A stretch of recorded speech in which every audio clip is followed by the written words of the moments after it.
इमाम वीणाम देवदत्ताम। कर कमलों से प्रभु के द्वारा यह वीणा मुझे प्राप्त हुई है। स्वर ब्रह्म विभूषिता।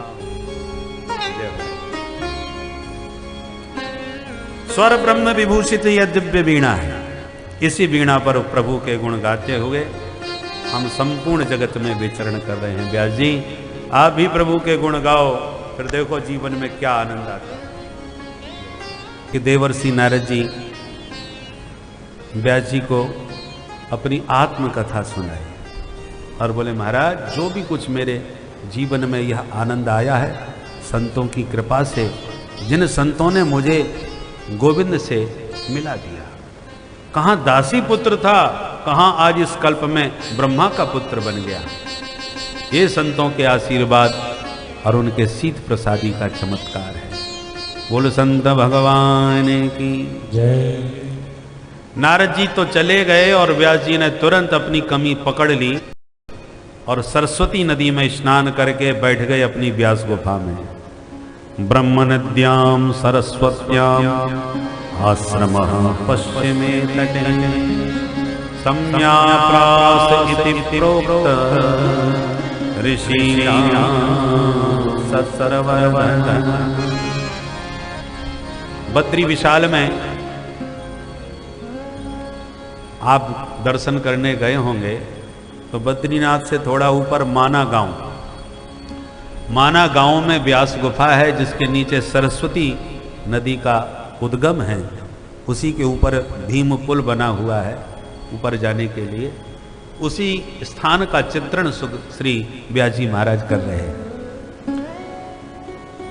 जैसी व्यास गुफा में बैठ करके व्यास जी ने प्रभु का ध्यान किया कि करते ही हृदय में भागवत की भागीरथी उमड़ पड़ी। और जैसे ही भागवत के श्लोकों को गाना प्रारंभ किया व्यास जी ने कि लेखनी लेकर के गणपति जी सामने ही विराजमान हैं, सामने ही गणेश गुफा भी। गणेश जी ने लिखना चालू कर दिया। व्यास जी गाते गए, गणपति जी लिखते गए और देखते देखते 18,000 श्लोकों का यह पावन हंसों की संहिता प्रकट हो गई। बोल भागवत भगवान की जय। अब व्यास जी ने विचार किया इतना सुंदर पारमहंस संहिता प्रकट हुई है तो इसको सर्वप्रथम कैसे सुनाऊं, कौन है इसका पात्र।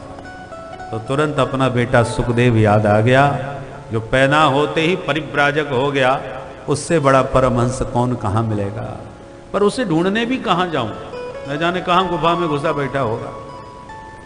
तो 4 चेला तैयार किए जिनको भागवत के बढ़िया बढ़िया 1-2 श्लोक रटा दिए जो जगह जगह पर गुनगुनाने लगे।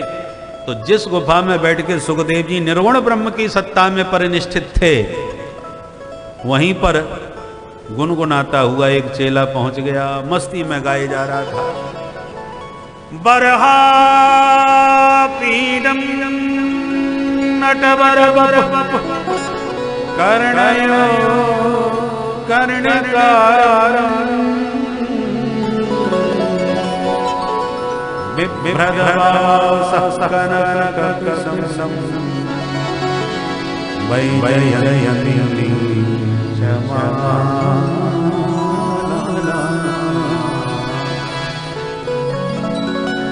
रंध्राण में रधर धया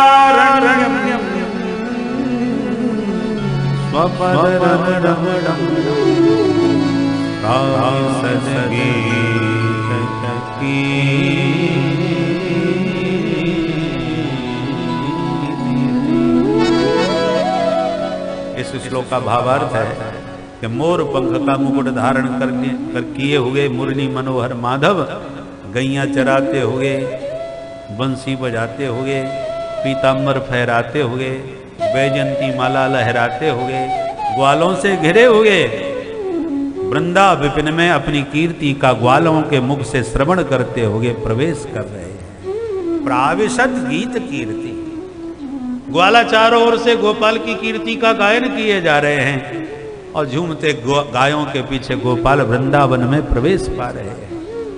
सुनते ही सुखदेव जी की समाधि खुल गई। ओहो, ऐसा मुरली मनोहर माधव कौन है, जरा दर्शन तो करूं। मन खिंच गया। करसती थी कृष्णा, कन्हैया ने खींच लिया। मैंने निवेदन किया था शुद्ध लोहा तुरंत खिंच जाता है चुंबक की तरफ। तो सुखदेव जी तो विशुद्ध हैं, कामादि दोष रहित अंतःकरण हैं, इसलिए एक श्लोक का ही ऐसा चमत्कार चित्त पर चला कि चित्त चोर ने चित्त चुरा लिया। परंतु मन में विकल्प आ गया। ये मन है ही संकल्प विकल्पात्मक।